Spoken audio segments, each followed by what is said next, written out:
And joining me now from MSNBC's Education Forum in Pittsburgh is 2020 presidential candidate and Senator Michael Bennet. Senator, thank you so much for taking some time. Thanks, Joy. Great to hear your voice. Thank you. Same here. So there is an impeachment trial, at least in theory, coming up in the Senate. I want to get your comment on the leader of the Senate, Mitch McConnell, the Republican leader of the Senate, saying that he is going to ensure that Donald Trump is acquitted. What do you make of that? I mean, it's embarrassing.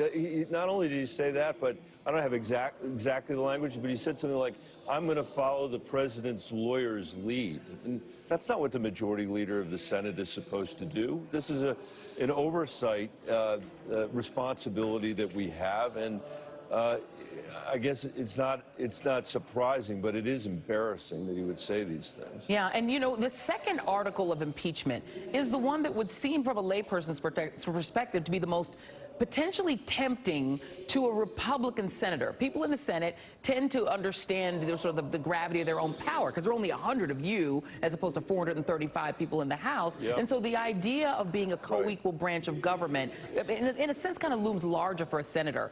Do you know of any senators who could possibly say that if you obstruct the president, you obstructed me, you obstructed the Senate, I might vote at least on that article, vote yes on it?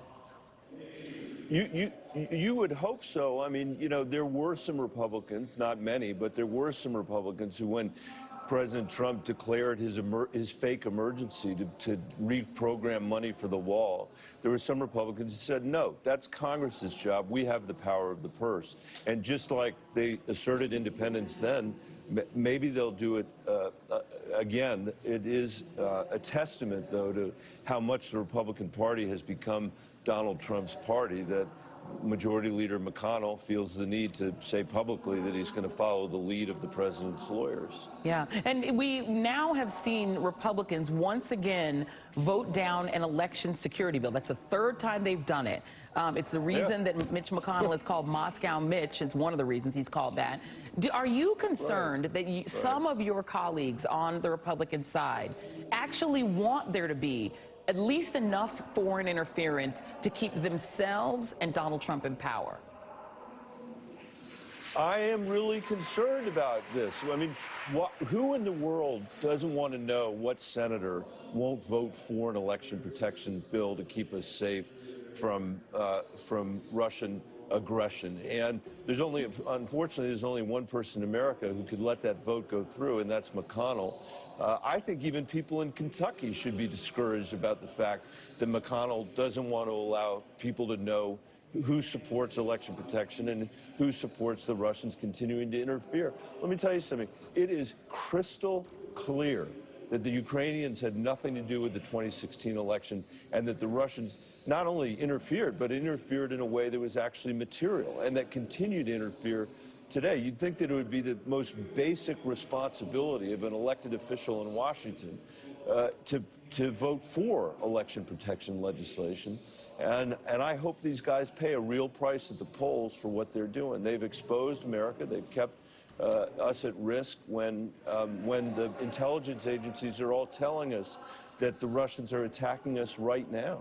Yeah, well, we know that Mitch McConnell's state got $200 million in money from Oleg Deripaska after he led the relaxation of sanctions on it, but we won't go into that. Lindsey Graham, I want to play you a soundbite of your colleague, Senator Lindsey Graham of South Carolina, this morning from Doha. Take a listen.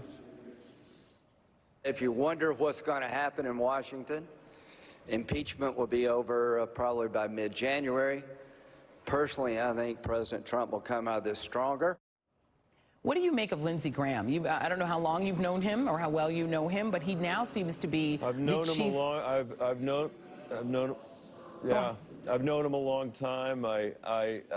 We worked on the Gang of Eight together in 2013, writing the immigration bill in the Senate, which got killed by the Freedom Caucus in the House of Representatives, and we did some good work on that bill together. But he has become a guy who's just, you know, the #1 defender of Donald Trump, no matter what it is he does. Do you worry that Donald Trump is intimidating him into it, or that perhaps someone else is intimidating him? Or do you think he was always this guy and he's just a sycophant to whoever's in power?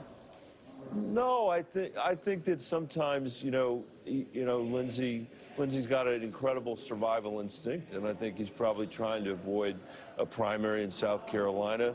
And the best way to avoid a primary these days is to support, the great leader on cable television, so he can see you doing it out there. And it's really too bad, because this guy is so far outside the mainstream of conventional American political thought. I'm talking about Trump now, and what we would expect from a president, that we've got to find a way to elevate the standards again. And even if he's not convicted of what he's done in the Senate, I hope what comes out of this is a reassertion by the democracy, about why the rule of law is important, and that no president should be above it. Trump obviously doesn't care about that. He doesn't believe in democracy. The rest of us that do believe in democracy can't have a democracy that works if we don't subscribe to the rule of law. And that's really what's at stake in this impeachment.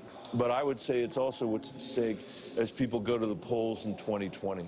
Senator Michael Bennet, candidate for president in Colorado. Senator, thank you so much for your time this morning.